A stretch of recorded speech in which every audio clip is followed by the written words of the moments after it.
పెంచిన పెట్రోల్ ధరలు 10 రోజుల్లో 4 సార్లు పెంచి ప్రజల దృష్టి మరల్చడానికి రైతుల పేరు మీద యాత్ర చేస్తా ఉన్నది బీజేపీ పార్టీ. నేను అడుగుతాను స్పష్టంగా, బీజేపీ ధాన్యం కొనుగోలుకు సంబంధించి కేంద్రం బాధ్యత అని చెప్తున్న మీరు, తెలంగాణ రాష్ట్రంలో పండుతున్న ధాన్యం ఎంత, మీరు ఇస్తున్న లెవీ గాని బాయిల్డ్ రైస్ ఇస్తున్న కోట ఎంత, అదేవిధంగా ధాన్యానికి సంబంధించిన విషయం లోపల పూర్తిగా తెలంగాణ బాధ్యత తీసుకొని రైతులకు సంబంధించినటువంటి క్వాంటిటీ కేంద్రం కేటాయించిన దానికంటే ఎక్కువ కూడా కొత్త కొనుగోలు చేస్తున్న సందర్భంలో ప్రక్రియ ఇంత సజావుగా సాగుతుంది. అక్కడో ఇక్కడో కొంత లారీలు మీరు పెంచినటువంటి డీజిల్ వల్ల ఇబ్బందులు ఏర్పడుతున్న పరిస్థితుల దృష్ట్యా దాన్ని కూడా రాజకీయం చేసే ప్రయత్నం చేస్తున్నారు. ముందుగా పెంచిన పెట్రోల్ డీజిల్ ధరలు తగ్గించి తెలంగాణలో తిరిగే ప్రయత్నం చేయండి.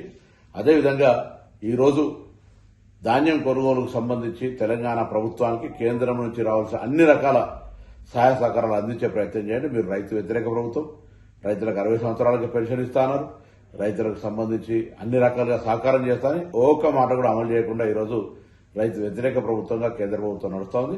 తెలంగాణ ప్రభుత్వం రైతులకు పూర్తిగా అండగా ఉంటూ అన్ని రకాల సహాయ సహకారాలు అందించే ఈ సందర్భంలో మొసలి కన్నీరు కాలుస్తూ రైతుల పేరు మీద రైతు యాత్రలు చేపట్టడం బీజేపీకి సిగ్గుచేటు. తప్పకుండా మేము కాంగ్రెస్ పార్టీ తరఫున రైతులకు అండగా ఉంటాం, రైతులకు సపోర్టుగా ఉన్నాం. భారతీయ జనతా పార్టీ పెట్రోల్ పెంపు ధరల దృష్టి మరల్చడానికి కొరకు మాత్రమే చేస్తోంది, రైతుల మీద ప్రేమతో కాదు.